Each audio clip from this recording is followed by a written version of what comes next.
The two battles of Ramadi were fought between the forces of the British and Ottoman Empires in July and September 1917 during World War I. The two sides contested the town of Ramadi in central Iraq, about 100 kilometers west of Baghdad on the south bank of the Euphrates River, where an important Ottoman garrison was quartered. The town's strategic position on the road between Aleppo and Baghdad made it a key British target during the Mesopotamian campaign, but the hostile climatic conditions meant that it took 2 attacks over the course of 3 months for the town to fall. The first battle in July 1917 resulted in a British defeat. This was caused by a combination of factors, including extreme heat that caused more casualties than enemy fire, bad weather, faulty British communications, and an effective Turkish defense. The lessons learned were utilized in the second battle 2 months later. The British adopted different tactics and trapped the garrison against the Euphrates, cutting off their lines of escape. It was consequently captured almost in its entirety with large amounts of ammunition and supplies. First Battle of Ramadi. Background: in March 1917, the Ottoman Turks were driven out of Fallujah by the British and fell back to positions on the Madhij Defile, 29 kilometers to the west. On their retreat they managed to breach the Sarkloria Dam on the Euphrates, significantly increasing the risk of flooding downriver. Although this had some tactical advantages for the British in that floodwaters would make the area west of Baghdad impassable, it also carried with it the risk, which was deemed unacceptable, that the Samarra and Musaib railways would be threatened and Fallujah cut off. The British therefore sought to reconstruct the dam. This required the occupation of Dibin, a town about 32 kilometers south of Ramadi, in order to guard the working parties on the dam. General Frederick Stanley Maude decided that an operation should be mounted to occupy Dibin and strike against the Turkish garrison at Ramadi, which was said to number about 120 sabres, 700 rifles and 6 artillery guns, in total about 1,000 men. Maude did not aim to occupy Ramadi but to drive out its garrison and capture as many prisoners and as much materiel as possible. Unexpectedly, however, the temperatures began to soar a few days after Maude issued his orders.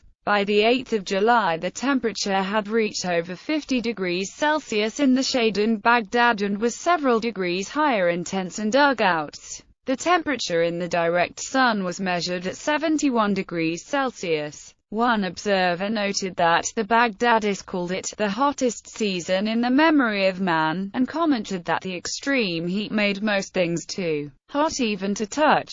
The rim of a tumbler burnt one's hand in a tent. The dust and sand burned the soles of one's feet through one's boots. Maude considered postponing the operation, but was advised by General Alexander Cobb to go ahead on the grounds that the weather was unlikely to get cooler in the immediate future and that all possible precautions were being taken to minimize the impact of the heat. A column was assembled at Fallujah consisting of the 7th Brigade, 2 cavalry squadrons, 14 artillery pieces, 4 armored cars and half a sapper and miner company. 3 aircraft were also designated to support the force, which was led by Lt. Colonel Charles Levenex Haldane. The biggest challenge facing the British was how to get the force to Ramadi, as the heat made it impossible to march there from Dibin, even at night. It was decided to transport them in motor vehicles, ferrying them up to their attacking positions and hopefully delivering them in a fresh enough state to mount an attack. This marked the first serious effort to use motorized infantry in the Mesopotamian theater. 127 Ford vans and lorries were employed to transport the men, 600 at a time, traveling by night and with tents to shelter against the sun during the daytime. Ice would also be carried to ensure that any cases of heat stroke could be treated immediately. Course of the battle: Dibin was occupied without a fight on the night of 7/8 July and the rest of the force arrived there from Fallujah on the 10th of July. A small detachment remained behind to guard Dibin while the rest pressed on to the Madhij Defile, 11 kilometers to the west. They reached it in the late evening and occupied it without opposition, though Turkish rifle fire was encountered soon afterwards.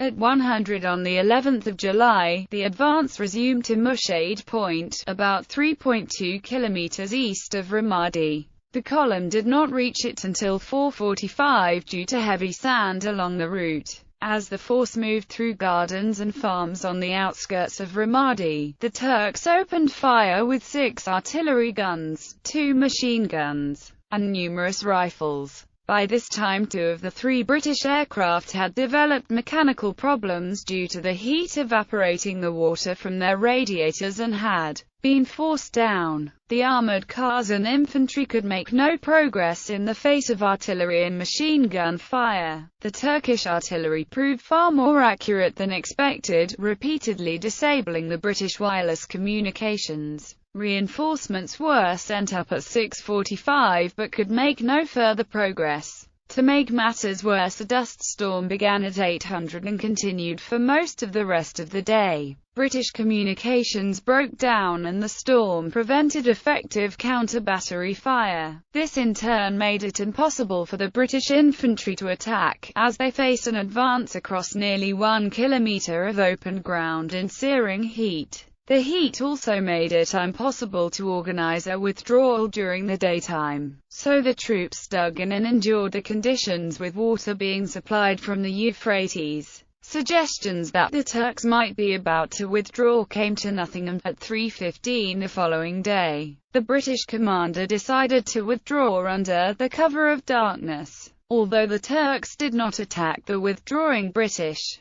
around 1,500 pro-Turkish Arabs mounted an attack, but were beaten off and severely punished as soon as it got light. They continued to mount sniping attacks against the British as they made their way back to Dibin, which they reached at 21:30 on the 13th of July. Casualties and aftermath. The battle had been a costly failure, exacerbated by the severe weather conditions in the unexpectedly strong Turkish resistance. The British suffered 566 casualties, of whom 321, over half, were caused by the heat. Enemy fire thus accounted for less than half of the British casualties. Some men died of heat stroke, while others were reported to have died of thirst or gone mad. Second Battle of Ramadi. Background. The second, ultimately successful, British effort to take Ramadi was mounted in September 1917. By this time the Turks had assembled a joint Turco-German force called the Yildirim Army Group, under the command of the German General Erich von Falkenhayn. The aim was to mount an attack into Iraq, marching down the Euphrates via Hit and on to Baghdad.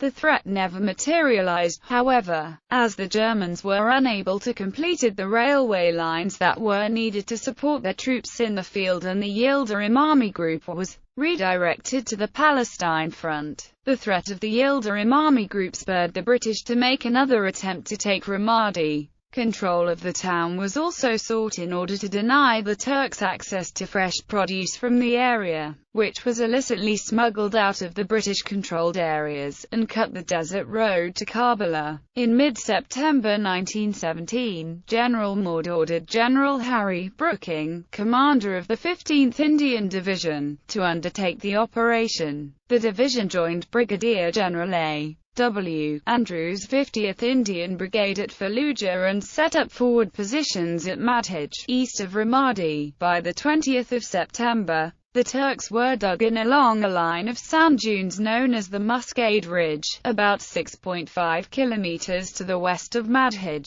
Their main defensive positions were about 1.5 kilometers further west, just south of Ramadi itself. Brooking decided to mount a frontal attack from the south, while using the 6th Indian Cavalry Brigade to cut off the garrison's line of retreat from the west. This would pin the Turks against the river, as there was no bridge at Ramadi. The Turks had assumed that the British would repeat the tactics they used in July and organize their defenses accordingly to cover an arc running from the east to the south of the town. They expected to be able to use the road to the west to retreat if necessary. Since the July attack, the Turkish garrison had been substantially reinforced and now numbered 3,500 infantry, 500 artillery and 100 cavalry, with 10 artillery guns. Brooking carried out an elaborate series of false preparations to bolster the Turks' belief that the British would once again seek to advance along the banks of the Euphrates. A pontoon bridge was built at Madaj on 28 September, troops were encamped along the river, and friendly Arab tribes were recruited to move supplies to the riverbank opposite Ramadi. Brooking's order to commence the attack was also deliberately vague, so as to conceal the true plan of attack from any Turkish spies in Madaj.